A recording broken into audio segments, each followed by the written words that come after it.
You are watching Trinity Channel.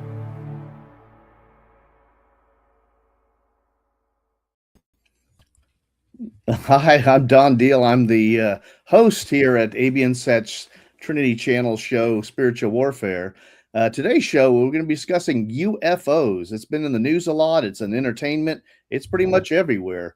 So we're going to talk about UFOs and some of the things that, as believers, and also for anyone who's a non-believer, maybe there's things they haven't thought about, or maybe there's things that they need to know about the topic that they haven't heard before. So first, I'd like to introduce my guest. I have specially here today Dr. Casey Luskin. Casey, welcome to the show.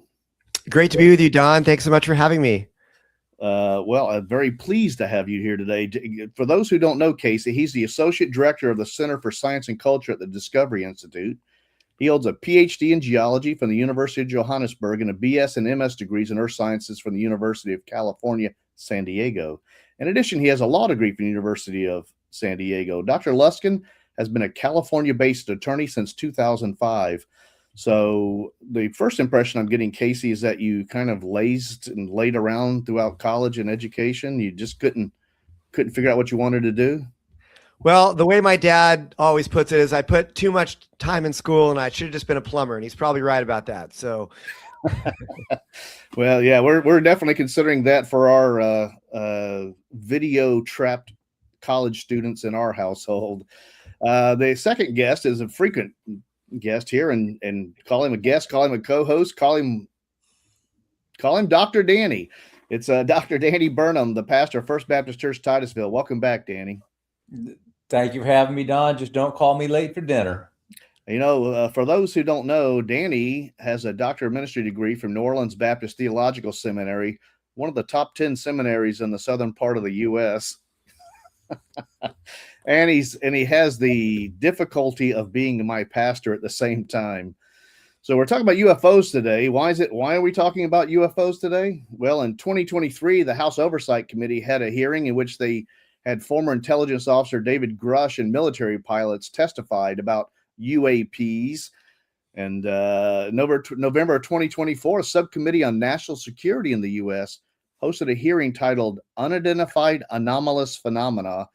And when I read the title, I always thought it was unidentified aerial phenomena, but I guess it's anomalous.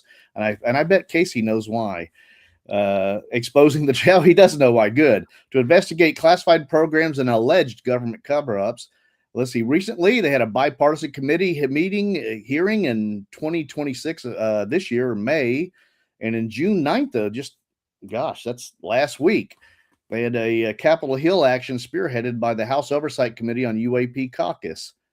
In addition to all this government activity and all these files being released, the movie Disclosure Day by the incredibly successful director and producer Steven Spielberg came out last week. And he has said many times that he sees a great impact of the idea of UFOs on religious believers and all people on earth. So we're going to kind of get in a little of that. Casey, let me ask you this. Why do you think so many people assume that the discovery of extraterrestrial life would somehow disprove Christianity? And number two, what is a UAP? Why is it anomalous? Let's start with number two first. So yeah, I actually also thought that it was unidentified aerial phenomena. That's like the new term for UFOs, but it's unidentified anomalous phenomena. And the reason why it's anomalous is they're saying that these craft, whatever they are, they're not always aerial. Sometimes they actually go underwater. And that's one of the interesting things that's been cited about these crafts is they'll be flying through the air and then they'll dip below the surface of the water. And the claim that's being made is that they don't even lose speed when they do this. They it's what's called being transmedium. They can go from water to air and back again without losing any speed and really having no effect on the trajectory or the speed of the craft. And so that's something that has been cited by these folks who are into this stuff. And so it's called anomalous rather than aerial. But in any case, why have folks claimed that UFOs or the existence of alien life, which by the way, I'm agnostic about the existence of physical extraterrestrial life. I'm agnostic actually that what the government has been releasing really shows that these are ETs. Or, I don't know what it's showing, but I will say that it's interesting and it's something worth talking about. I think the argument that's being made basically is that people think that somehow religion has no way to accommodate the existence of extraterrestrial life if it were shown to exist. And so somehow this would refute religion. Somehow religious people have no room within their theology for the possibility that God could have made life elsewhere. I don't see why that has to be the case. I'm sure we can talk about this. But the argument also is that if life exists elsewhere, that somehow this is proof of evolution. Okay. And the argument basically goes like this, that life evolved and arose and evolved through natural, unguided, materialistic evolutionary mechanisms on Earth. Okay. So the argument then says, well, we live in this vast, grand universe. So if you get the right conditions elsewhere, then life should arise and evolve through natural chemical reactions on other planets, just like it did here on Earth. And so they will actually sort of use this, I would say, retroactive logic to say, okay, well, if these UFOs are real, if extraterrestrial alien life is real, that's proof that life evolved and arose naturally elsewhere in the universe, which sort of, through this backwards logic proves that life arose and evolved naturally here on Earth. I think there's a lot of problems with that argument, with that logic. We can get into that, Don, but that's the basic reason that I think people are saying that somehow ET life would prove that life evolved on Earth and disprove the existence of God, et cetera, et cetera, et cetera. Interesting. Danny, would an actual ET showing up on Earth, would that disprove Christianity and the Bible? I really don't see how it could, because the Bible doesn't specifically speak to extraterrestrial life or life on other planets. The Bible primarily deals with life on this planet. So there's nothing in Scripture that definitively says there is or definitively says there isn't. I'm going to have to adopt Casey's position, and I probably have always been this way. I've just never given it enough thought to label myself. But yeah, I would have to be agnostic on the subject. If it occurred, then okay, we find out there's life on other planets. If it doesn't, we don't find out. I would go, so I think that's right along the same level of finding out that the Earth wasn't flat, or that the Earth is not the center of the universe. I think so often we tried to mix religion and science in ways that are probably not healthy. And then when some type of scientific breakthrough happens or something occurs, the people who discover these things are labeled as heretics. Again, just go back to when we discovered that the Earth was round, it wasn't flat. Oh, the horror! Or that the sun revolves around the Earth revolves around the sun as opposed to the opposite. But again, the Bible really doesn't speak to those. Again, particularly as this conversation goes to extraterrestrial life. So if it occurs, it has not. I mean, it doesn't disprove or prove the existence of God or Jesus as his son. Interestingly, in the 1940s or 30s, C.S. Lewis wrote a science fiction trilogy, and in it, a traveler from the Earth discovers life on another planet, except the advanced life there had never fallen. And so he kind of came up with this idea of, well, what if? And that was quite an interesting thing. For me personally, what has influenced my thinking, when I was in high school, I read a book, We Are Not Alone by Walter Sullivan. It came out in the 1960s, in which he discussed the possibility of extraterrestrial life. It didn't sound particularly enthusiastic about the idea, but once again, they did the incredible odds of trillions of planets and galaxies, etc. Therefore, there has to be kind of argument. To me, that's kind of like saying 2 + 2 could equal 5 if you tried a few trillion times, but we haven't tried it a few trillion times yet. So perhaps it'll work. And then later in this millennia, I read a book called Rare Earth, Why Complex Life is Uncommon in the Universe by Donald Brownlee and Peter Douglas Ward. And those guys aren't religious believers, but they're scientists, and they said that the odds of any advanced life forming on any planet anywhere in the universe is exceptionally small, ridiculously small. So you don't have to be a Christian to believe that life probably doesn't exist in the universe. But if it does, I also agree with both of you. I don't see how. I'm a Christian. I don't see how, in what way it would affect my faith. It would be interesting, but apparently the movie by Spielberg is kind of saying that people filter everything through their religious organizations, and how that organization handles the information would be how you would handle it.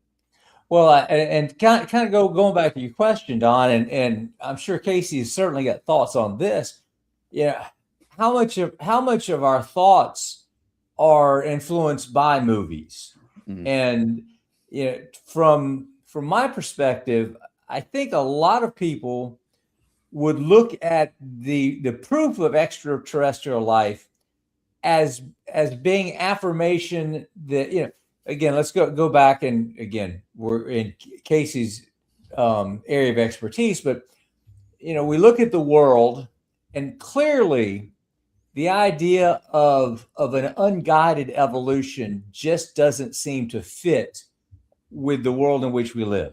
The way human beings have been designed, and the way the world is so carefully designed. So science is, to a degree, at a loss to explain all of this, other than just statistical random chance. But if we bring in aliens, or if we bring in extraterrestrial life, then the assumption is, oh, well, they were here before us, and they were the ones that guided this. So that way we're able to say, okay, yes, there was a more intelligent being than us, but we're not going to have to subscribe to God. So I want to say that there's probably some of that in this belief that if we find out that there is life on other planets, that automatically disproves God. But I think that's a false equivalency. I don't think the two have anything to do with each other, beyond, if you've seen Prometheus, beyond what Hollywood has told us. But because the entertainment industry shapes so much of what we like to believe or what we like to think about, I would say that to a degree factors in there as well. Yeah, I absolutely. Danny, you describe yourself as agnostic about the existence of alien life. You just said so. You seem to hold that Christians should keep an open mind on this question. Why would you say that? Well, again, let's go back. Just as I said earlier about the Earth being round and not the center of the universe. If we allow Scripture to shape our thoughts, and Scripture doesn't clearly teach us that there is life on other planets or not, then I don't know that we can afford, without there being proof, solid proof one way or the other beyond that, I think we should allow ourselves to, again, back to the question, if life exists on other planets, does that disprove God? And the answer is no, clearly. It just does not. Now, it certainly opens up a whole world of other questions, but it doesn't disprove God. So I don't know why Christians should be intimidated by the possibility. And I think sometimes you and I, Don, have had this conversation a number of times. One of the things I think we're probably most guilty of in the Christian faith, particularly here in the United States, is that we're not nearly as thoughtful about our faith, and we don't consider things and discuss things and work through them quite often. In fact, in the church, quite often we discourage discussion, and I think that's the worst thing in the world. If we're supposed to love the Lord with all of our heart, with all of our soul, with all of our mind, and with all of our strength, I think we should be open to at least discuss anything. Well, Casey, although of course you are a Christian, but you're also a scientist. What advice would you give Christians about the question of extraterrestrials? Would it negatively affect the Christian religion and their faith, or what would you say to them, Casey? Yeah, I agree very much with what Danny is saying. when you look at the Bible, I don't see it saying that God did or did not create extraterrestrial life. The Bible isn't necessarily meant to answer every single question that we might have in life. And that's okay. Actually, it's a very good thing. What it shows is that as Christians, we have freedom to follow the evidence on questions like this. If the evidence shows that there is no extraterrestrial life or that there is extraterrestrial life, we can be free to follow the evidence. And we can also be free to follow the evidence that says, look, if extraterrestrial life does exist, there's no way that it arose through a blind, natural, evolutionary process. It must have been intelligently designed. Back to the movie Disclosure Day. I don't know if you guys have seen it, but I did go see it last Friday. And, I was expecting the movie to be very anti-religious based upon a lot of the sort of hype. I think Steven Spielberg was out there giving interviews saying, this movie is going to upend all established order and, kind of overturn people's worldviews and their religious belief. And look, I'm a big fan of Spielberg movies. I mean, who isn't? We all loved Raiders of the Lost Ark. I loved some of his old UFO movies like E.T. or Close Encounters of the Third Kind, War of the Worlds. I mean, he's been like one of the best movie producers on UFOs. So I went into this movie with very high expectations, but I was also expecting it was going to be really challenging to not, challenging to my faith, but I thought it was going to really push back on people's religious faith.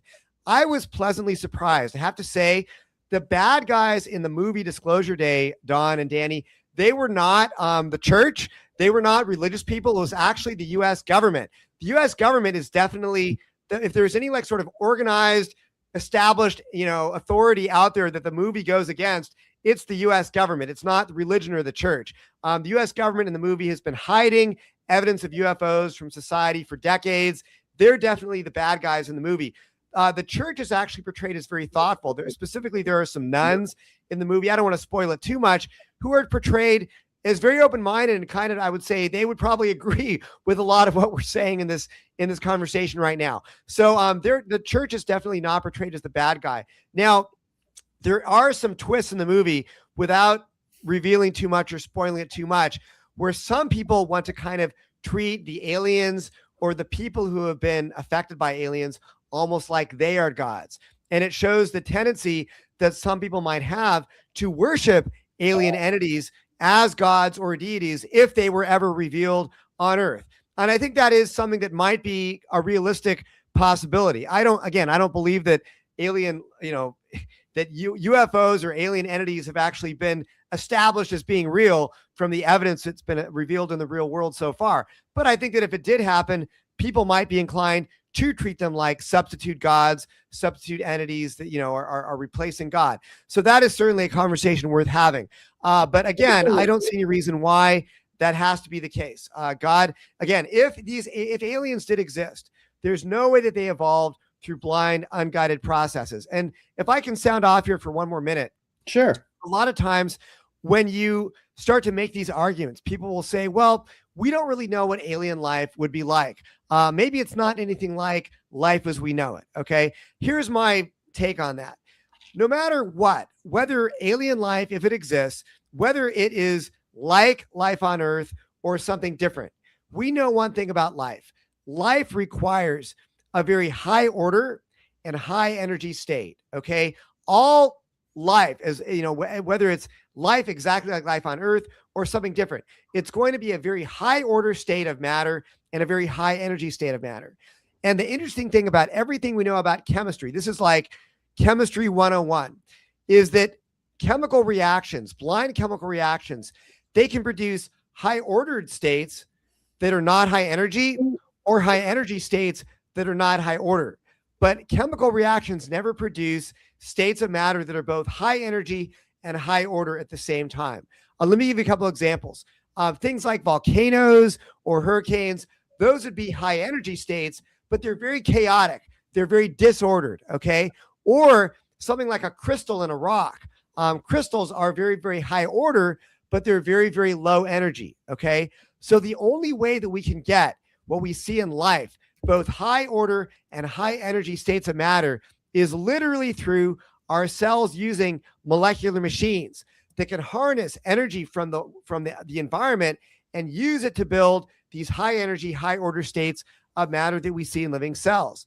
And what's amazing about molecular machines is we have no experience with random blind chemical reactions producing machines. Okay. So how do our cells get these molecular machines?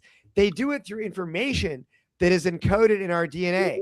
They build the parts of these machines through instructions that are literally encoded in our DNA, in our cells. Okay. So again, none of this kind of stuff arises through blind evolutionary mechanisms. In our experience, when we see information and information processing in machines, that only comes back from an intelligent cause. Only intelligent agents can create and generate information and machine-like structures. So the point of all this is to say that we can have very, very strong, sound arguments from everything we know about chemistry and biology that in our experience, if extraterrestrial life exists, it was not the result of random, blind evolutionary mechanisms. It had to have been intelligently designed.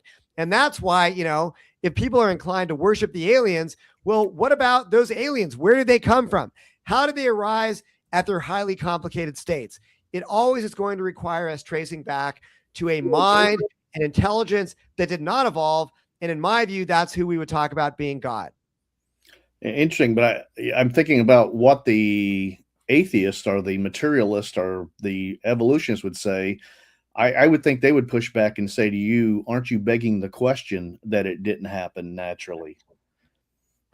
Well, everything we know about what natural mechanisms can do tells us that natural mechanisms do not produce things like information-rich molecules and machines. Okay, we have zero experience with natural evolutionary mechanisms producing language-based code, information like what we see in our DNA, and machines. And all of our experience, whenever we know the origin of information, language-based code, and machines, it always traces back to a mind or an intelligent agent. So for that reason, if we want to go off of what experience shows, and that's what science is supposed to be based upon, there's no way it's going to come from blind evolutionary mechanisms. It's going to require an intelligent cause. One of your cohorts, Doug X, didn't he do his research on the possibility of proteins creating information or something? I remember vaguely something along that line. Yeah, great question, Don. So Doug Axe is a protein scientist. And what he looked at is the amino acids that are in proteins. And what he found is that, so basically a protein is a long chain of amino acids that then gets folded up into a very particular shape to do a very special and important job inside of your cells. Okay, a lot of these molecular machines, they are made of proteins. And what Doug Axe found is that if you don't have exactly the right order of amino acids, then those proteins will never be able to work properly. They will never be able to fold up into these very special shapes to do very special jobs inside of your cells. And in fact, what he found is that for a typical protein, the likelihood of a sequence of amino acids giving you a functional protein is less than 1 in 10 to the 77th power. Basically, less than 1 in 10 to the 77th sequences of amino acids is going to give you a functional protein for a protein of very typical complexity. Okay. That kind of odds, those kinds of odds, that kind of unlikelihood is never going to arise through blind evolutionary chance-based mechanisms. You're going to have an intelligent cause to generate that kind of information to get a protein, just a simple protein that works properly. So again, what this is showing us is that, and again, proteins are what make up these molecular machines. So you're never going to get these molecular machines by chance alone. In our experience, when we see ordered information like what we see in proteins, it always comes from a mind or a personal agent. I would tell the audience, to anyone listening, go to YouTube, put in the search term molecular machines, and see what Casey's talking about. It is mind-blowing what is going on inside our cells to watch molecules walking step by step through your cell. It blew my mind the first time I saw it. Casey, I have a friend. He's a doctor, And he was a member of another religion, and then he left that religion, and now he's not really clear. But he thinks that he's got a very good case that life was placed on Earth by a form of directed panspermia. For those who don't know, there's panspermia, which means that the building blocks are the actual initial cells floated through the universe till they landed on Earth. Directed panspermia means that an alien life form put them here.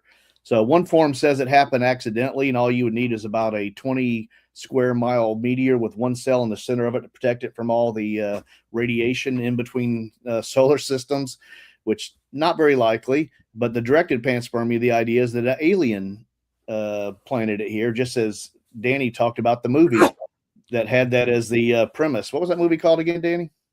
Or Prometheus? Yeah, Prometheus. Yeah, with the alien plants life here. So his argument, Danny, was that the sheer size of the universe makes alien life inevitable. Why do you think that argument's not as strong as it should be? Let me ask this to Casey first. Casey, why do you think that argument's not as strong as it first appears? Kind of the argument that people will say, oh, the universe is so big and so vast, therefore alien life must exist, right? We've all heard that argument. In fact, the movie Disclosure Day makes that argument. I remember I first heard that argument when I watched the movie Contact as a college student back in the 90s.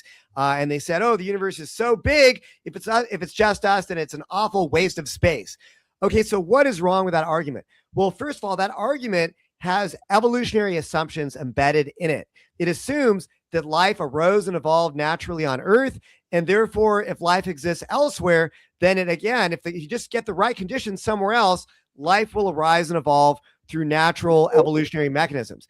And as we've been talking about, there's no evidence that life can arise through blind and unguided chemical processes. Life always requires intelligence. Life is full of information and machines, and in our experience, those kinds of things only arise from an intelligent cause. We have no experience with blind chemistry producing information in machines, okay? So if the universe is big and huge, that's fine. But that does not mean that therefore life is going to just evolve naturally whenever the conditions are right. Life doesn't evolve naturally. If life exists elsewhere in the universe, it had to have been intelligently designed. Now, what's interesting, Don, is sometimes people will put a theological spin on this, and they will say, well, and Danny, I'd love to hear your take on this, but they'll say, if we're the only beings in the universe, then why did God make this huge giant universe? Wouldn't, God want there to be life elsewhere in the universe? And my response to that is, well, maybe, God can do whatever he wants. I'm not here to tell God what he can or cannot do. If God wants to make life elsewhere in the universe, he can certainly do that. However, the vastness of the universe does not therefore dictate that God is obligated to fill it up with life, okay? Maybe the reason that God made this big, vast, beautiful universe is not simply so he could fill it up with life, but so he could declare his glory. And I think of Psalm 19, which says that the heavens declare the glory of God. Maybe one reason that God made this amazing, vast universe is simply to show, his other creations, us, other beings that he made, that he is an amazing God. He's an incredible, creator who made this vast, beautiful universe. So again, is God obligated to fill up a vast universe with life? No, he could do that if he wanted, but maybe the reason for the big universe we live in is simply for God to display his glory. So I don't think that there's any argument from the size of the universe that requires the universe to therefore be full of life. Danny, do you agree with him? Absolutely. Because I've always thought that it's dangerous when we begin to try to ascribe reasoning, or not that God is unreasonable, but when we try to impose our sense of logic on a being who is immense enough and powerful enough and omniscient enough to have created all this, keeping in mind, it's kind of like I've often used the analogy of a preschooler trying to explain calculus. God is so much bigger than what we do. So, the question, why would God create a universe that is this immense and not put life somewhere else? I don't know. What Casey said is absolutely true, and I certainly could find no biblical fault with that. Can I say for a fact that that's the reason, that was his thinking in doing it? No, I can't. But what I can say is, yes, he is an awesome. And I, kind of go back to this, and I'm thinking about this as Casey's talking about it. We were privileged enough to be at the Artemis when Artemis rolled out here in Titusville. And Joe, one of our deacons here at the church, I was walking up to the rocket, and as close as we could get. And of course, this is a huge rocket. And, we're looking at this, and I'm thinking, and we're talking to Joe. So we've got all of this technology that we have put together so that we can launch 4 people into space so that they can circle the moon and come back. And then the hope is to eventually send some people to Mars, which is the next closest planet in our solar system, which in the grand scheme of things is really not that far. In our galaxy, which is really not that big compared. And then when you compare all of it, and then I made the comment to Joe, I said, and God's bigger than that. And then Joe's comment to me was, it was one of those profound moments. And Joe said, yes, and he considers us. So does the glory of the universe, or the size of the universe, the vastness of it, the complexity of it, the miracle of it proclaim his glory? Absolutely. But at the same time, then to know that a God that is so all-powerful, so magnificent, so glorious, would consider us is an unbelievably humbling thing. But as we're having this discussion, I can't help but think, for those who are going back to the original question, would the existence of aliens or existence of extraterrestrial life prove or disprove God? I just feel like it's an attempt to bring Romans 1 to life. Scripture says that God has made himself apparent through creation. And Casey just listed a whole long argument and just barely scratched the surface of the number of different ways that you can look at creation and know that there has to be a God that created all of this, because it couldn't possibly have happened by random accident. And I think that, again, at a sinful level, because we are all sinful creatures, the idea that there is a God is a terrifying thing, because not only can we know from creation that God exists, we can also know from creation that we are separated from that God from our actions. So if we can somehow or another interject another natural explanation for all of this, an alien mind that is greater than ours and smart enough to have created all this, then what we've done is we've put a buffer between God and us, so there's less accountability there. And what that also does is, again, it gets back to this. Although God he's apparent from creation, sinful man chose to worship the creation rather than worshiping the creator. And worshiping extraterrestrial life would be just one more example of doing exactly that. Yeah, well, we need to thank you so much for that, Danny, and also you, Casey. The show does last more than a half hour, but we're going to take a break now. And after the break, we're going to get back to discussing more about the UFOs, and particularly the implication of alien life on the question of intelligent design, since Casey works at the Discovery Institute, one of the bosses, and Discovery Institute is an intelligent design think tank. So after the break, we're going to come back and we're going to be discussing intelligent design a little bit. So please join us after the break. Thank you.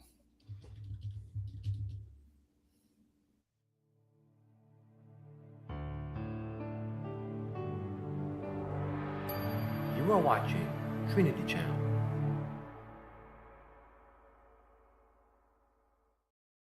Beyond the noise of media, culture, and confusion, an entire generation is still waiting to encounter the light of Christ. Many still live behind barriers of fear, persecution, and spiritual darkness.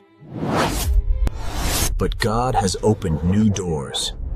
Doors once thought impossible to reach. Through the Aramaic Broadcasting Network, the gospel is now reaching nations across the earth. Hurting hearts searching for truth, finding hope through the message of Christ. Through films, discipleship programs, and more. The Abundant Z platform. Screens are becoming living pulpits. Day and night, the message of salvation continues moving across the nations. Today, ABN's outreach extends across most of the world, carrying the light of Christ to millions of souls. But this growing mission requires continued support.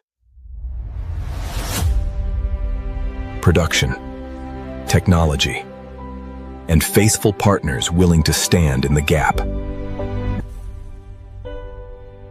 That is why we invite you to stand with us.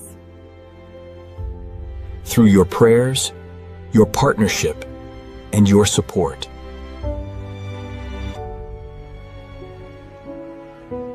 Because this is more than a media ministry. It is a mission of salvation, reaching every nation, every home, and every heart. Together, let us continue the mission.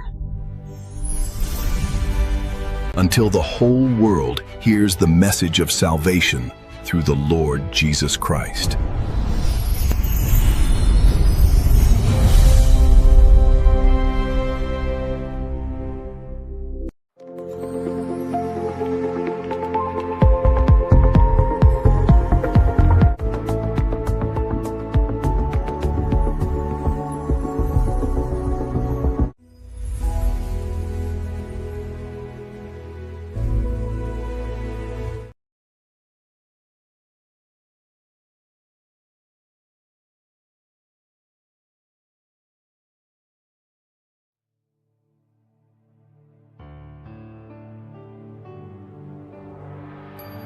You are watching Trinity Channel.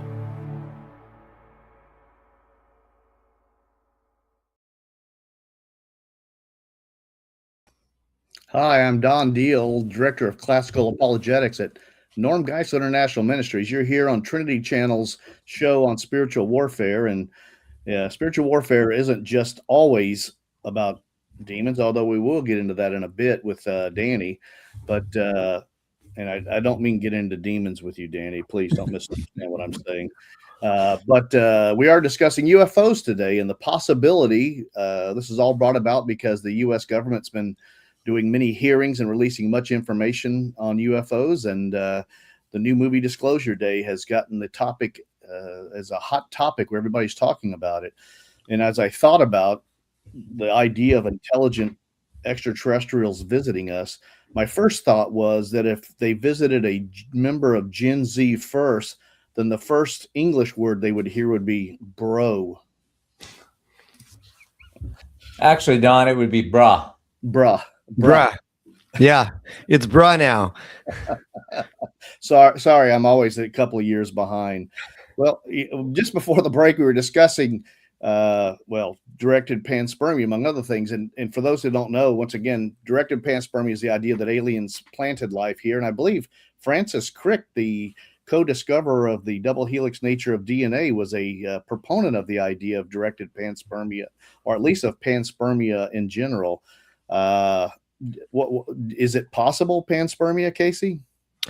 Well, yeah, you gave a great little introduction, Don, to what panspermia is, and I think it's worth talking about this some more. Panspermia is the idea that the universe, just sort of through natural phenomena, is seeding life from one star system to another. And there's a lot of problems with that view, namely that it's very difficult to imagine how life could survive being transported through interstellar space for millions of years without being destroyed by interstellar radiation. And also, how would life survive the impact when it lands, when you have maybe life is on some comet or something like that, which smashes into a planet? Well, usually impact events are very, very high temperature chaotic events. They're going to destroy any life that's being transported. And so for that reason, a lot of folks have abandoned the idea of panspermia. Also, the likelihood of, say, some piece of rock that's flying at a random trajectory through space actually finding its way to a star system is insanely low. I mean, space is mostly empty, right? Space is not full of very much in terms of matter. So the likelihood of you eventually finding your way to a star system is very, very, very low. So a lot of folks have abandoned the idea of sort of natural or undirected panspermia in favor of what they call directed panspermia. And this really is aliens. Okay. This is aliens that are intentionally sending life out, trying to seed the universe with life through spaceships, basically sending life around. This would be sort of like the Prometheus version of life's history that Danny was talking about. And this idea has been promoted by a few serious scientists. Again, it's not like a lot of folks take this seriously, but one person who did take it seriously was Francis Crick. And he was the scientist who co-won the Nobel Prize for discovering the structure of DNA. Okay.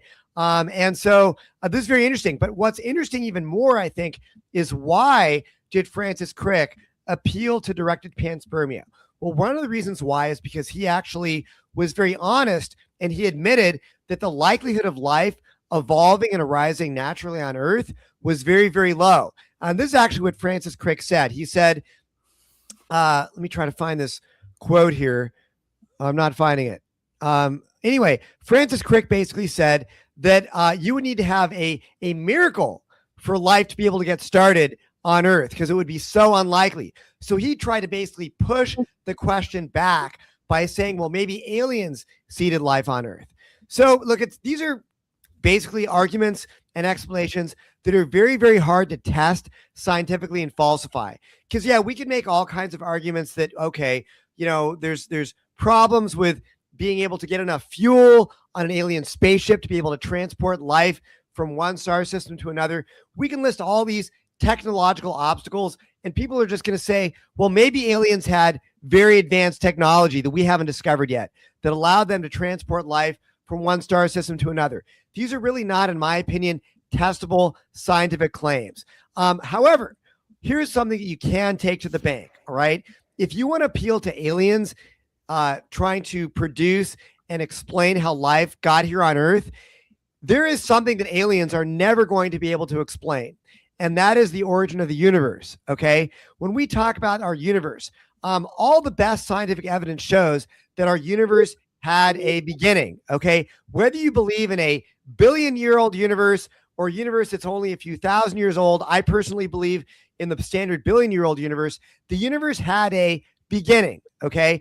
And even the consensus view within physics and cosmology today is what is called the Big Bang model, which basically says that the universe began about 13 billion years ago. Now, when we think of a Big Bang, we think of an explosion. We think of an explosion, we think of something that's very chaotic. And we think, oh, a chaotic explosion is not going to produce all of the order and complexity that we see in the universe today. And that's absolutely right, okay? And that is why the Big Bang is really a misnomer. Really, when we talk about the mainstream cosmological view today, it's that the universe had a beginning and the universe has been finely tuned, and that the laws of nature are very, very carefully set up and very precisely crafted to yield a universe where we can have things like galaxies, stars, planets, and complex life. And if the laws of nature were not exactly right, kind of like they call it like a Goldilocks universe, if the universe was not just right, we cannot have a universe where life could exist. Okay. So the point of all this, Don, is that the universe had a beginning, and the laws of the universe are fine tuned to allow for life to exist. No alien being could ever create the universe, could ever get the universe going. No alien being could ever, fine tune the laws of nature. An alien, a UFO, an ET is going to be a being that lives inside of the universe. It's going to be subject to the laws of the universe. So no alien could ever explain how the universe got this beginning or how the universe became fine-tuned for life to exist. The only way to explain the beginning of the universe and the fine-tuning of the laws of nature is to appeal to a transcendent, external, supernatural, super powerful being that exists outside of the universe. Basically, we just described God, okay? So the only way to explain how the universe got started and how the universe became so carefully crafted so that life could exist, so the laws of nature would be finely tuned and just right so that life could be here, is to appeal to a super intelligent, super powerful, supernatural, divine being that exists outside of space and time. And again, that's usually the job description we give to God. So if you want to appeal to directed panspermia, there's a lot of very important aspects of the universe that you are not going to be able to explain through an alien. You need a transcendent being outside the universe. Wow. I found your quote. Francis Crick said, an honest man, armed with all the knowledge available to us now, could only state that in some sense, the origin of life appears at the moment to be almost a miracle. So many are the conditions which would have to have been satisfied to get it going. And I'd like to add something further on the question of aliens. Of course, if we say we can't have life evolve on Earth because of the difficulties, what is different about the planets the alien came from that life evolved there? And I think a more important question is a matter of time, because if you follow the standard Big Bang model, our solar system is a result of third generation stars novaing. That is, according to the standard Big Bang model, the initial universe was almost exclusively hydrogen and helium with a little bit of lithium in the beginning. You can't make life out of those three things. You need carbon, you need other things. You need heavier elements to have life. So you can't have a first generation. You can't have life evolve because the elements aren't available. You need generations of supernovas where the elements are fused together to make heavier elements. So you need billions of years before it could possibly arrange. So when was there time for the alien life, and how was their planet so different that it allowed them to evolve? I think that the people are simply letting their imagination count as an argument when they say that. Yeah, Don, you alluded to a really good point there, that basically appealing to panspermia just pushes the question back. It kicks the can down the road. It never really explains how life got started in the first place. Where did the aliens come from? You're always going to have to trace back to a transcendent being, a mind, a God that exists outside the universe. And that is where life initially got started. If you don't have that initial source, you're appealing to an unevolved or to an evolved alien is just pushing the question back. So you don't think life could have been carried here on an asteroid or a meteor? Say, for instance, the Vredefort meteor impact. You don't think life could have been kind of transported there, Casey? Oh my gosh. What you're talking about right now is one of the oldest, largest meteorite impacts on Earth. It's in South Africa, and it exploded huge amounts of rock. It actually formed formations on the Earth that still exist today, some 2 billion years later in the Johannesburg area. This was an incredibly chaotic, dangerous, explosive event. You would not want to be you would not want to be here alive on Earth when that impact hit the planet. It would have destroyed any life that was anywhere near that impactor. So yeah, that is a good example, I think, as to why sort of undirected panspermia, the idea that life is just being transported around by comets, is not going to work. You're going to destroy any life when you try to bring it to a planet. Having visited this impact site and gone over the hills like a ring of mountains, and you realize those aren't natural mountains. They're not giant mountains, but they're sizable hills. And then seeing some of the residue from the rock that was melted and then reformed, the metamorphic rock that came about as a result of that impact event, and having walked on and touched them next to a guy you probably never heard of named Simon. It was quite, I'm going to get really corny here. It was quite an impactful event for me to see that. Don, I wish you'd given me warning that we were going to talk about the Vredefort impact. I've got rocks that show exactly what you're talking about from Vredefort in my living room. I'll bring one out here and show you. You can see the granite and the melted glass. I mean, it's so cool. I'm a geologist. I'm going to nerd out for a second, but if there's another break, I'll bring a rock from that exact thing you're talking about. We have one more break in about 10 minutes, and then we'll do the final section. All So right, you'll have time to do that. I kind of thought a guy who got his PhD from South Africa might know a little bit about the Rutherford meteor impact. You're making me nerd out here, Don. Absolutely. Yeah. And Danny, this time I'm not going to ask you about what we were talking about. I appreciate that. It is a beautiful place. It is a very beautiful place. It is. And I'll send Danny's pictures next time I go next summer. Not as beautiful as New Orleans, but you can have it. I would say the food in New Orleans I prefer the food in New Orleans to the food in South Africa. But the food in South Africa is wonderful, but I prefer New Orleans. It's a different level of food. Casey, you've contended that if alien life exists, it would support intelligent design. You've talked a little bit about this. How would the discovery of even simple microbial life strengthen the design argument? Yeah, I mean, this gets back to what we were talking about earlier, Don. At the very heart of life, any form of life that we can envision is going to be a language-based code that's carrying information to build those molecular machines that then make that high energy, highest order state that life always has to exist in. And the way that you convert that information into molecular machines is through a system of information processing that's very much like what we see in computers. So in our cells, we literally have, and actually not just in our cells, but even in the simplest quote unquote form of single-celled life that we have here on Earth, like bacteria, all cells use molecular machines that can read the information in the DNA, interpret and execute its commands and codes, and then produce an output, much like the way that computers will interpret and execute software commands and then give you an output. Okay. And of course, that output is molecular machines. So just to, keep this really brief, where in our experience do things like language-based code, computer-like information processing, where we're executing commands and codes, and machine-like structures come from?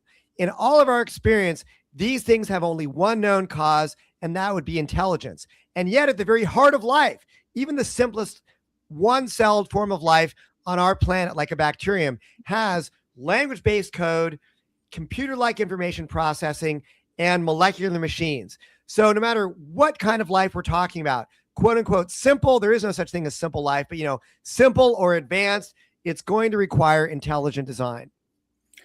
Interesting you say that. I wrote a journal article for a theological science type journal several years ago, and it was titled, "Does DNA equal God?"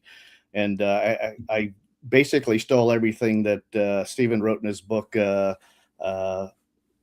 Signature in the Cell. Stephen Meyer wrote. I basically robbed most of his stuff, but I managed to add enough other stuff it would count as a publication of my own. But basically the idea is that the code encoded in DNA isn't like a language. It is a language. Whatever language has, it has grammar, it has letters, it has words, it has everything. It's a programming language to build life. 100% right. 100% agree. Yeah. Now, in terms of my doctor friend who believes that aliens put life here, and like I said, let me back up a little bit. When you leave a religion you've been part of your whole life and you give it up, sometimes you're willing to grasp anything. I think G.K. Chesterton made that point. If when a person ceases to believe in God, it's not that they believe in nothing, it's that they'll believe anything, I believe is what he said, or something along that line. So, Casey, is there any scenario in which alien intervention could be scientifically demonstrated as the source of life on Earth? That's an interesting question. I mean, you're saying that aliens could be proved to be our creators, basically. How could we do that? It's been shown in movies. Is there any way it's been shown in movies? So look, if aliens showed up on Earth and said, "We are your creators," we would have to ask the question, well, how do we know you're telling the truth? Could there be some self-interest here in terms of you showing up and claiming that you are our creators? I can think of many Star Trek episodes that had malevolent aliens that were posing as friendly, benevolent beings to basically deceive the inhabitants of some planet to get something out of them. Okay. So this is a script that we've seen before. So, I mean, I'm not expecting any of this to happen, by the way. Maybe it will, maybe it won't. I'm certainly not banking on this happening tomorrow. But I mean, if aliens were to show up and to claim that we are your creators, I think we would have to then start evaluating whether or not we think these aliens are actually telling the truth and are trustworthy. And to be honest with you, this is probably my biggest gripe with the Disclosure Day movie. And again, I'm probably giving a little bit too much away here, but he basically Steven Spielberg basically portrays the aliens in that movie as completely friendly and benevolent beings. Okay. And I'm not a ufologist. I'm not an expert in this, but I know that Steven Spielberg said that, his movie was supposed to be more truth than fiction. And he really wanted people to think, this is a movie about the real world or what could actually happen. This is not just a fantastical story. Okay. And so, okay, fine. He's allowed to do that. And if he wants to believe in all the alien UFO lore, he's allowed to do that. But what he did is he actually cherry picked from UFO lore these stories of aliens being friendly, benevolent beings. But there's a whole other side of UFO lore. I'm not saying I necessarily believe in this or agree with any of this, but I'm just saying it's out there. There's a whole major aspect of UFO lore and people telling stories about encounters with aliens where they are not benevolent beings. They are highly malevolent. They are evil intentioned. Okay. And so in telling a story about, UFOs, Steven Spielberg basically took a side. Okay. He chose to tell a story where the aliens are entirely friendly and benevolent being.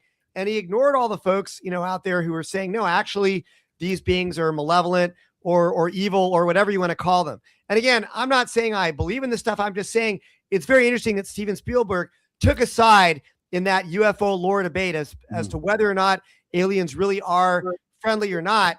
And we would have to decide that question for ourselves if aliens were to show up and start telling us that they are our creators.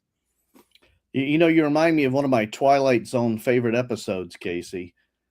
It's called To Serve Man. To Serve Man, my favorite. That's my favorite. Oh my gosh, I love that episode. Yes, tell us about that episode, Don. The aliens come and they're our benefactors, and they have their own language and their own books and everything. And the humans are trying to translate their language. And the aliens are starting to put humans on spaceships to take them to their enlightened, better life to come on the alien planet. And one of the guys managed to translate only the book title at the beginning, and it says To Serve Man. And he thinks the rest of the book must be about how they can serve us. And then it turns out at the very end, the little catch, the little Twilight Zone twist is it's a cookbook. The guy's getting on the plane to go back to the plane. He says, "It's a cookbook. It's a cookbook." What a great line. Yeah. So that was not a benevolent alien show for sure. But that's a good point, though. If aliens show up, we would have to decide: do we trust them or not? Do we believe what they're actually saying? And I would say from the atheistic evolutionist point, and I say that because we know from BioLogos and others, there's some Christians who affirm evolution. From the atheistic evolutionary viewpoint, for me, if the purpose of evolution is to survive and procreate, why would we trust any creature that may benefit through our destruction? Their purpose of existence is only to survive and procreate. And if they can do that better by getting rid of us, why would we think that they would come here with goodness in their heart? I don't even know what goodness means to an atheist beyond whatever benefits them personally. Have you ever had that kind of conversation, Danny, with an atheist about what goodness is and where it comes from? As a matter, yeah, I've had that conversation with a lot of different people, and I have, both you and I have got masters in Christian apologetics, and of all of the different apologetics arguments, I typically have always leaned on the moral argument, because from a humanist viewpoint, and I tend to agree with Nietzsche that if there is no God, then there is no right and wrong beyond what is right and wrong for me at a moment. And I've had probably the most success in getting people to at least acknowledge the possibility of the existence of a God from the just simple fact that there is human morality. You know, and I used to, when I was dealing with youth, I used to always ask the question, if I walk up to a street corner and there's a little old lady on the street corner, does it make a difference whether I help her across the street or beat her to death with a can of green beans? Now, I've used green beans because that's far more comical than a hammer, but everybody agrees that obviously to beat somebody to death for no reason other than my own entertainment would be horrific. And my question is, why? And when you're dealing with an atheist or somebody who denies the existence of any kind of God, ultimately they can't ever get to that why. There's no reason why one act should be better than another. And yet people know in their hearts that there is something wrong, that there is one better than another. And so, you know, when you're talking to somebody who wants to believe that there is no God or wants to argue that there is no God, and yet they instinctively know in their hearts that there is, they're left with no other, they have to examine themselves and come to some acceptance of why they know that there is a right and that there is a wrong. Because as you alluded to just a second ago, Don, if there is no God, then survival of the fittest is the only right. And the idea that we should, again, if procreation is what it's all about, then it should behoove every man to fertilize every woman possible, even if by force. Now, again, as I say that, this is a reprehensible concept. Why is it a reprehensible concept? Because there is a God. So I just, we were talking kind of, as we started this whole discussion, we were kind of referencing the Bible. And I think one of the reasons we have such a problem with the idea of biblical teachings and science, and specifically in this case, the possibility that there is extraterrestrial life. The Bible was never written as a science book. Okay, the Bible, we're a Greek society. We always we're asking the how question behind the curtain and find out how things work. The Bible was never really written to answer those kind of questions. The Bible was written to answer the why questions. And we're talking about how the universe came into existence and all of the molecular characteristics and all of these things. The Bible just simply says, in the beginning, God.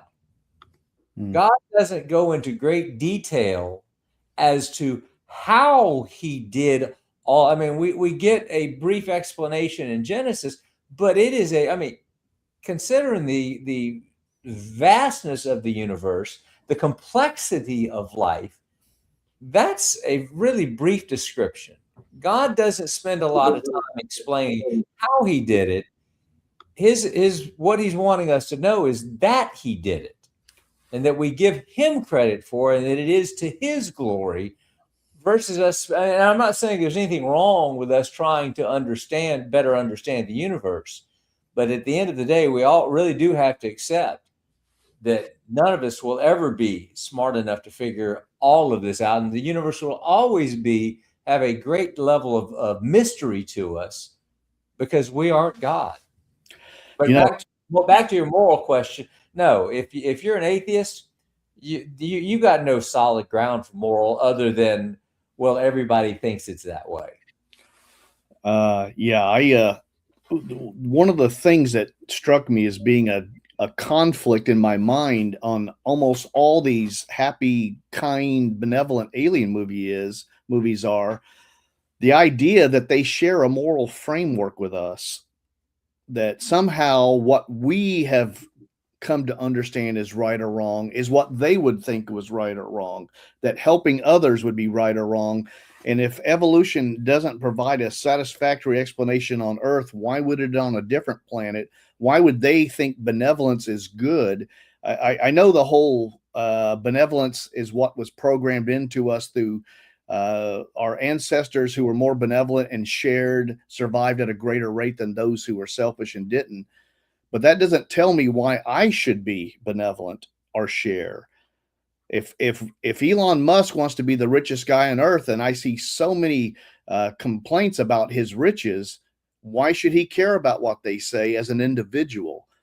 Because just because evolution didn't program that gene into him of benevolence that it did to the rest of us. And I'm not saying it didn't, or not saying that he doesn't have benevolence, but I'm saying their arguments fail if they say it's what evolution produced, and then they're saying he's really wrong not to share, because that's just simply my molecules don't like your molecule argument, and there's nothing intellectually compelling about that argument. We're gonna take a quick break here. We've been discussing UFOs. We're going to take a small break. Please consider calling the number or going to the QR code or going to ABN Sat. Consider supporting this network as we attempt to bring the gospel and gospel-centered programs. Today, we're discussing UFOs with Dr. Casey Luskin and Dr. Danny Burnham. We're going to take a short break so Casey can show us, we can do some show and tell after the break. So please join us after the break.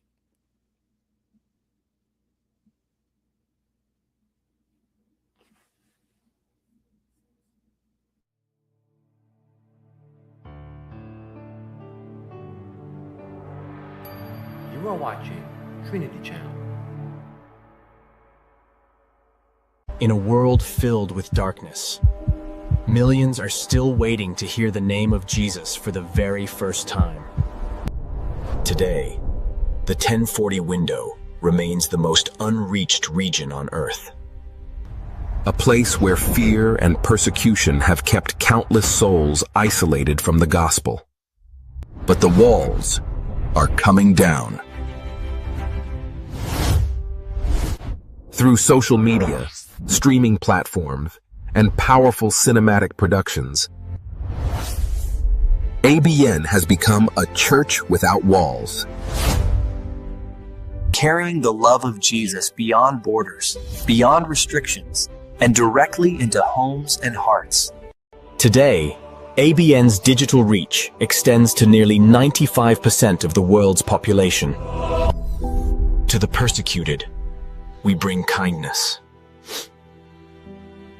To the lost, we bring light.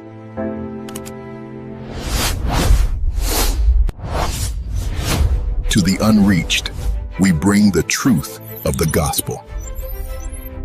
But this mission comes with a cost. As the harvest grows, so does the need for technology, production, and global outreach. Yet we refuse to retreat. This is not just a financial need. This is a lifeline to the unreached. Your support helps carry the gospel where missionaries cannot go. Through screens, media, and the power of God's word. Join us on the frontier. Together, let us finish the mission.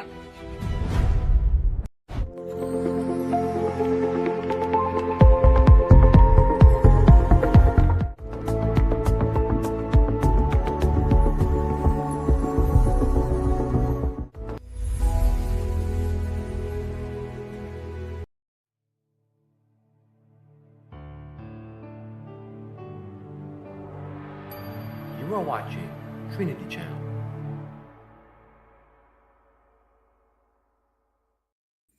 Hi, I'm Don Deal, the Director of Classical Apologetics at Norm Geist International Ministries. I have with me Dr. Danny Burnham of First Baptist Church, Titusville, and Dr. Casey Luskin of the Discovery Institute.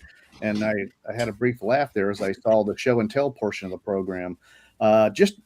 Casey's going to talk us a little bit about the Rutherford crater in South Africa. Just to give you a comparison, many people in America have seen the meteor crater in Arizona. Familiar seeing the pictures of it. To give you a comparison in size, the diameter of the crater in Arizona is about 3/4 of a mile. The diameter of the crater in South Africa is 190 miles. The depth of the meteor that struck in Arizona is about 570 feet, and the depth of the meteor that struck South Africa is several miles deep. Just to give you an idea, they think that the impact object in Arizona was about 50 meters or about 160 foot wide. The one in South Africa was a mountain that hit the earth. There's a huge difference in the impact craters, and you don't even notice. You just see a hill range, and you don't even realize that you're in the middle of a crater. I mean, 190-mile diameter. And I believe Casey, being a geologist, knows a bit more about it than I do. So please, Casey, tell us what you got there. Actually, you just gave a really nice introduction there, Don. What I'll show actually is a rock that I collected at the Fredford Dome, and you can see in this rock there's kind of this dark zone and this lighter zone.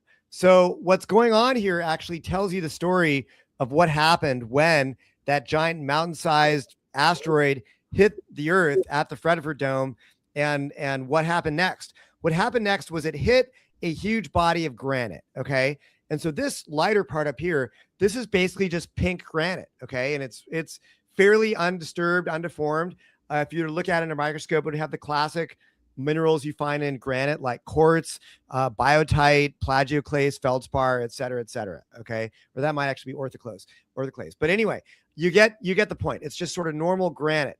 But then what's this dark stuff down here? This is actually volcanic glass. So the idea is that when this giant asteroid hit the Earth, it impacted so hard that it immediately melted the granite and turned it to glass. And then there are chunks of sort of undisturbed granite that didn't get melted that ended up getting sort of solidified within the glass. And so you can go there and you can find this dark material, this glass, and then you get these chunks of undisturbed granite that are kind of like floating around in the liquid glass, and then everything just kind of solidifies. And it's really fascinating. You can see just the immense power of this impact to literally destroy the granite, melt it completely, turn it to liquid, which then crystallized so quickly it formed a type of volcanic glass. So the question is, if this is what an impactor can do to granite, imagine what it can do to life. It's not going to be easy to imagine how life is going to survive an impact of an asteroid hitting another planet. It's going to be a very, very dangerous and hostile event. Yeah, I was just checking. Okay, here we go. The Brennerford asteroid impact released roughly 58 billion times more energy than the Hiroshima atomic bomb. That's all? Yeah, so Casey, if that asteroid was carrying a microbe, a single cell trapped within, protected from intergalactic radiation, not UV, but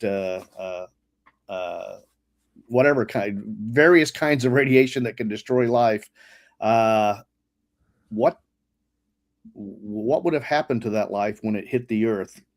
Well, there's kind of a catch-22 situation here. According to panspermia proponents, maybe if you had life traveling on little tiny specks of dust or little tiny particles, they could possibly, survive the impact on those. The problem is that if you're traveling on a speck of dust or you're traveling on a tiny little, piece of rock, you're not going to have any insulation from all the interstellar radiation, and the life is going to get killed by cosmic rays. Okay. So on the other side of the coin, you can put life in a giant meteorite, a giant asteroid.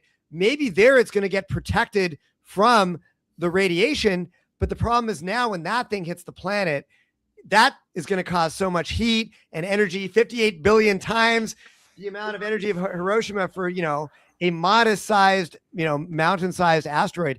Okay. Now you're destroying any life when it impacts. So there's kind of no way to avoid this problem, whether it's a small vehicle for traveling the life around through the cosmos or a large vehicle.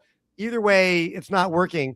And, maybe there's a Goldilocks zone where it's just right, but now it's sounding very directed, purposeful, teleological, and you're not, allowing natural blind mechanisms to do the job anymore for you. I know when I was researching the idea of panspermia, when I read Rare Earth and when I read We Are Not Alone, that got me curious, and I started researching. And just quickly, some of the things that go against the microscopic on being on dust particle, life being carried on dust particle is, number one, if the life has any sort of fluid, then it would boil off because of the near vacuum of space. So that isn't very helpful for life. Extreme temperatures, extreme cold, extreme heat as it transitions from near to away from a sun. The temperature extremes are incredible. And the radiation, as Casey mentioned, cosmic rays, solar flares, ultraviolet radiation. The reason we don't get killed by that sort of stuff is because we have the Earth's magnetic field. Anything like that, the radiation would quickly, and this is not slowly, would quickly destroy any DNA or any information bearing molecules that would keep allow that cell to reproduce. And of course, the final thing is lack of resources. How would it continue to live? How would it be formed in the first place? If it's part of a planet that was exploded, then that's a lot of energy that probably would kill all life. So go ahead. Yeah, you're making a lot of great points, Ronald. I'll just say on the last point, they have discovered bacterial spores, which they think can go dormant for maybe even millions of years. So I'm not saying this is proven yet, but maybe life can survive for a long period of time. But again, you're exactly right. That's under Earth conditions. Under hostile conditions where there's radiation in space, extreme temperatures, hot, cold, etc., I think all bets are off. Okay, well, let me get Danny back into this for spaceships this time. Danny, you ready to talk about spaceships? Why not? Ezekiel. Yes. He described a wheel within a wheel, which in the 1974 book, The Spaceships of Ezekiel by NASA engineer Joseph Blumrich, he said that that was an ancient spaceship that had a spherical omnidirectional wheel system for traversing varied terrain. The firmament and dome described as a metallic canopy or dome structure protecting the entities inside. The four living creatures, the cherubim, were foundational structure housing the propulsion mechanisms with helicopter-like rotary wings. The noise of the wings is just like you hear a jet aircraft take off or a helicopter, and the landing gear and heat would cause a great cloud with fire flashing forth continually, which is just what Ezekiel described. Is there any reason not to think that Ezekiel saw an alien spaceship, Danny? Well, I think he hit it right on the head. That must exactly be what it is. There's always a danger in reading scripture out of context. Parts of Ezekiel is not technically considered to be apocryphal literature. It's kind of what we classify as proto-apocryphal, but it does have a lot of apocryphal characteristics to it. And in the same way that we read poetry and prose differently, we don't read poetry as being literal. We understand that it is full of imagery. Well, the same thing in apocryphal literature. What the vision in Ezekiel 1 was not to give a vision of something that Ezekiel actually saw. Because if you really start to read it, it is unbelievably symbolic. And the wheel references, particularly the wheels covered with eyes. You got wheels covered with eyes, and the wheels that can go in any direction at any time are thought by most scholars to represent God's omnipresence and omniscience. This was all to represent the glory of God and the awesomeness of God, but it was never written to be thought of as literal. And I don't see any evidence that would support the idea that this was an alien visit thousands of years ago. Now, and again, I always go back to, as we've been having this discussion, I keep going back to the same question. Why is it so important for us to somehow attribute everything to an alien species? Why would it be? again, just looking at Ezekiel, why would it be preferable for us to look at Ezekiel's vision as being as a vision of an alien species, as opposed to imagery of the one true God of the universe? Why is it that we, as a species, have this feeling that we have to do this? We have to create a creator for ourselves that is less than the one true God. Why is this so important for us to do? And I can't help but wonder if we're not trying to come up with something that gives us far less accountability. If it is an alien species and they are some type of mortal temporal being, then they are far more, well, it depends on the movie, the alien movie you watch. Because in a lot of the alien movies, even those that are malevolent ones that are trying to kill us, we ultimately kill them. That's how the movie's supposed to end. War of the Worlds, they're destroying us until they catch a cold. So there's always something about them that makes them defeatable. However, if Ezekiel is having a vision, is shown a vision of God, a being that is far, far above us, that can't be conquered, to whom that we are all accountable. But truthfully, I could see why somebody who's trying to get away from the idea of there being a God would look at Ezekiel and say, yes, this must be aliens. Because if the vision we see of God in Ezekiel 1 is even remotely a representation of the one true God, then he is a being to whom we must all bow. I would like to say, I think you said apocryphal, and I think you meant apocalyptic. Yeah, apocalyptic. I'm sorry. Yes. Yeah, because I know how the comments go when people watch these and they find one thing and they say, well, I'll never listen to Danny again because he said a wrong word. I do apologize. I did misspeak. I just want to get out there. Well, Casey, you've argued that the existence of humanoid aliens would be significant, especially significant. Why would human-like extraterrestrials point to a common designer rather than evolution's blind forces? Yeah, it's a great question there, Don.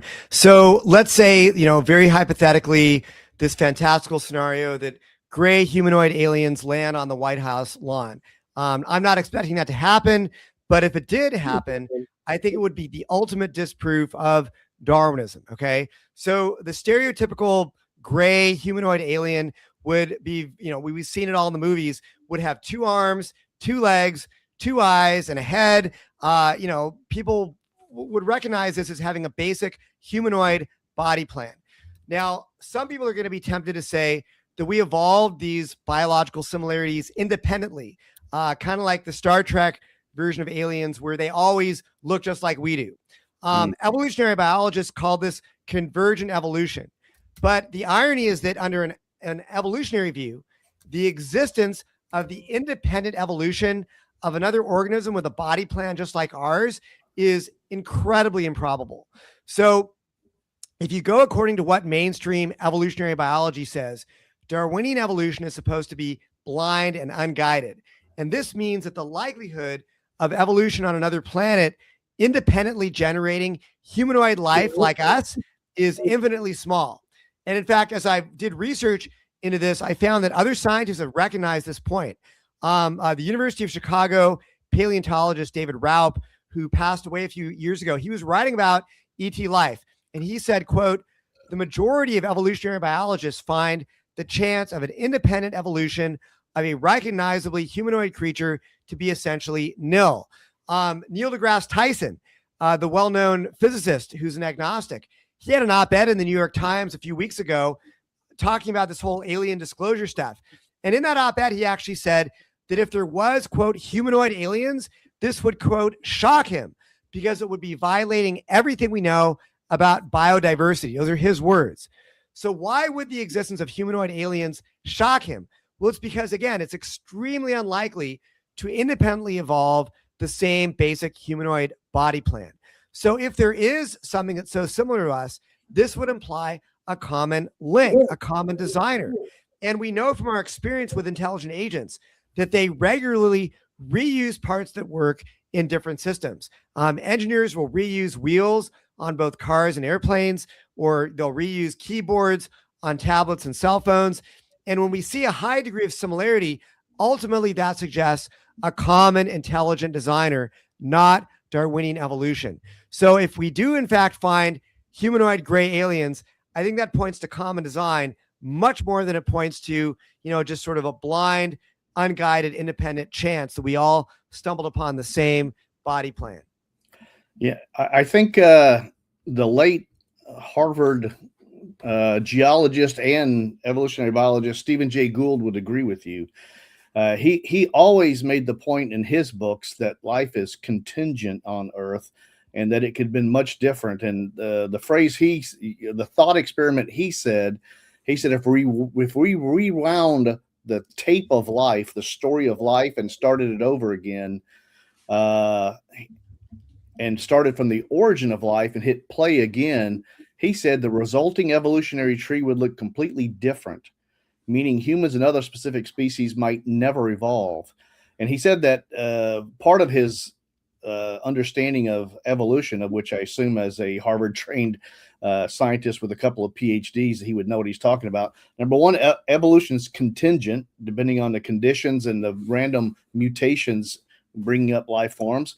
There's radical divergence. If you played the same tape 10 million times, you get 10 million from the same starting point, you get 10 million differences, because it's all based on random chance and mutations.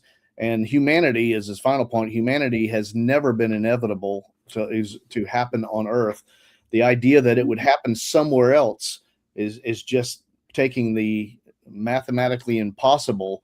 And yeah, for me, when people use that as an argument against my faith, I see it as a massive argument from ignorance or massive argument from silence, which are logical fallacies. Basically, those fallacies say, if you can't prove me wrong, I must be right. And how could I prove them wrong that there's no other aliens?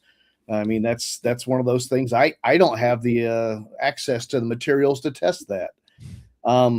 Let me get this one question to you before we're getting kind of short on time here. And I do appreciate your patience, Casey, and your presence. And Danny, thank you for putting up with a topic that you probably wouldn't have asked for to start with. But I think you're starting to see, Danny, that every topic is ultimately theological in some way. Absolutely. Anyway, Casey, many UFO enthusiasts believe advanced extraterrestrials are already visiting Earth. Oh, I already asked you that one. I got my questions mixed up. No, I don't think you did. Okay, maybe not. Many UFO enthusiasts believe advanced extraterrestrials are already visiting Earth.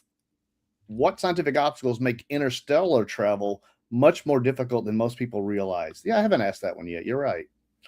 So why can't they just simply get into their George Jetson speeder and or their Luke Skywalker X-wing fighter and fly to Earth? Why not, Casey? So first of all, as far as we know, about everything we know about physics tells us that there is what is called a universal speed limit, and that is the speed of light. Nothing can go faster than the speed of light. That means it's going to take very long periods of time to get from one star system to another. Now, granted, there are some star systems that are not that far away. Maybe you could go in, 30 to 40 years at the speed of light, but we don't know, if you're talking about traveling large interstellar distances, light is the speed limit. Now, there's a much bigger problem, though, and that is getting the right fuel to be able to travel that far versus the weight of the spacecraft, okay? Basically, the more fuel you use to travel through space, the more weight there's going to be. So somehow you'd have to have a source of fuel that weighs almost nothing to be able to travel through space through long distances. Otherwise, you just can't do it. There's also something called the interstellar dust bomb problem, and that is that space is not completely empty. When a ship travels at a significant fraction of the speed of light, then if you hit a single tiny microscopic grain of dust, that would release enough energy to destroy your ship. And then, of course, there's also cosmic radiation. If you're traveling through space, interstellar space is full of these high energy cosmic rays that would degrade electronics on the spacecraft and any kind of DNA. But again, if you want to shield your spacecraft, it's going to become so heavy that, again, it's going to be very difficult for it to travel that far. Now, I can tell you right now that as soon as you make these arguments, your friends who are UFO fanatics are going to say, well, maybe the aliens discovered technology that's beyond what we know of today. Okay. And on that point, what can you say? It's kind of like when you're saying they make these unfalsifiable arguments. We cannot falsify their argument that there could be unknown laws of physics or, unknown, yet to be discovered science that will solve all these problems. Maybe they will, but I'm just going off of the science that we know of today. The science we know of today makes it very difficult to imagine how you could travel very long distances through interstellar space without basically degrading the spacecraft or degrading the inhabitants of that spacecraft and making it physically possible. I did a quick check to see how much energy those pebbles in space would have, Casey. A 1 gram pebble, if you struck it and your spaceship was able to go 98% of the speed of light, then it would have 3.6 times 10 to the 15th joules of kinetic energy. In other words, approximately 86 kilotons of TNT in a 1 gram pebble. That's pretty significant. 86 kiloton nuclear weapon from a little tiny rock in space. Yeah. Yes. If it's bigger, if it's a 10 gram, then you 10 times the power, 860 kiloton of force would hit the the spaceship. And of course, if it's 100 grams, which is a pebble still, that's about 8.6 megatons of TNT. So it looks like you're probably correct, Casey. It would be very difficult. And I do have friends that believe that they've seen and even communicated with UFOs. And I'm very respectful because you can't argue someone's personal experience. You can believe yourself certain things happen, but you certainly can't argue with them because you weren't there. They may have seen something, and maybe if you were there, you could have explained it, but you weren't. And so I'm respectful of them, and I understand what they believe. I don't think it's accurate, but and I just one extra thing I think people should I wish people would check out on YouTube. There's a channel called the Corridor Crew. The Corridor Crew are a team of special effects specialists who have a YouTube channel, and they have gone over the various UFO videos that have been released as evidence of spaceships doing incredible things. And some of them had them laughing and almost in tears that were obviously effects from camera lenses and other parts of the machinery. When they say, for instance, there's like an object going 400 miles an hour that way. Well, if your jet's going 400 miles an hour that way, then a bird's flying past looks like it's going 400, things like that. They did not, and they've made multiple videos looking at UFO, analyzing UFO videos. And I've not seen one of them where they could not find a very good and rational and believable explanation of what was going on. From individuals, it was frequently special effects. People would upload videos to the internet of UFOs, and they would tell you how they made it. But from the government ones, it was the vast majority were simple things that happen when you have a digital camera with an aperture of a certain type and size. It has certain artifacts, and these people were thinking that was an actual object. So no strong enough evidence to convince me. I'm not saying couldn't be. Obviously, as Danny says, we should be humble enough to recognize we don't know everything about the universe. But before we go, and I very much do appreciate you coming on, Casey. I know how busy you are. For the people who want to know more about you and what you do, how can they find you? Sure. Well, you can go to our main news website, which is scienceandculture.com. That's scienceandculture.com. Also, Discovery Institute's intelligent design program is just discovery.org/ID. And that's a great place to get more information. In fact, you mentioned at the long time ago in this conversation today, Don, great animations of molecular machines. Mm-hmm. We have quite a few of those on our YouTube channel. You can go to our Discovery Institute Science channel on YouTube and find some great animations of molecular machines to learn more about the science that shows intelligent design. Excellent. Thank you so much, Casey, for being here and helping our audience to understand a little bit more about the challenges that a UFO would have coming here, and also our UAP, would have coming here, and also the difficulty of life being planted here, either purposely or accidentally from another solar system. Thank you so much for spending your time with us today, and we hope to get you back on again someday to talk about other interesting topics. Thank you, Don and Danny. Great to meet you. And I remember last year we talked about human chimp genetic similarities. That was fun. So let's do it again sometime. Thank you. Okay, thank you. And Danny, thank you so much for being here. And I'll see you in a couple hours with 1,000 screaming kids. See you in a few. All right. For our audience, I'm Dr. Don Deal. This is Dr. Danny Burnham with me, and Dr. Casey Luskin's our special guest today. We've been discussing UFOs from a Christian perspective and a scientific, in Casey's case, a scientific perspective.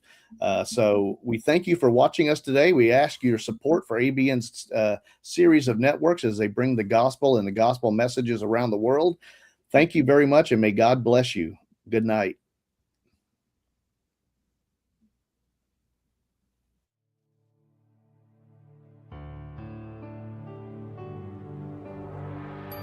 You are watching Trinity Channel.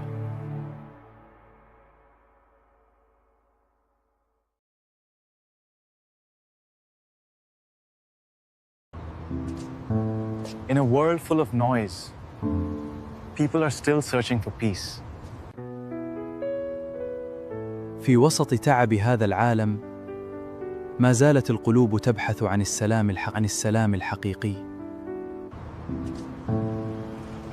हर इंसान के दिल में शांति की प्यास होती है। 真正的平安，不是来自世界。 صلح واقعی از قلب انسان آغاز می شود. ریختینی صلح د انسان لزر چخه پیلیجی.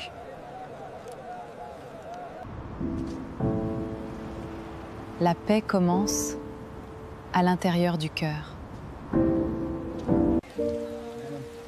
दिल की हकीकी सुकून सिर्फ खुदा से मिलती है.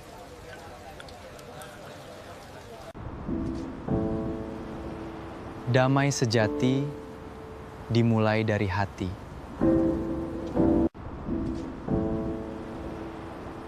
Salama ta gaskiya tana zuwa daga zuciya.